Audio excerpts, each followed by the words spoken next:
নমস্কার বন্ধুরা, দেখতেই পাচ্ছেন আমার হাতে কি আছে, মুরগির ঠ্যাং দিয়ে আমি আজকে নতুন স্টাইলে ক্যাপসি চিকেন বানাবো। আপনারা অনেক ক্যাপসি চিকেন খেয়েছেন, সলিড চিকেন দিয়ে বা লেগ পিস চিকেন দিয়ে ক্যাপসি চিকেন খেয়েছেন।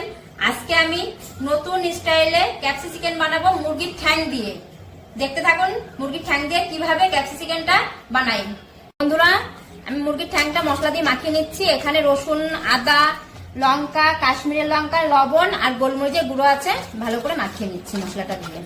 নিয়ে নিয়েছি, কর্নফ্লাওয়ার নিয়ে নিয়েছি, রসুন বাটা, আদা বাটা আর লঙ্কার গুঁড়ো, লবণ আর গোলমরিচের গুঁড়ো দিয়ে ভালো করে মাখিয়ে নিয়েছি।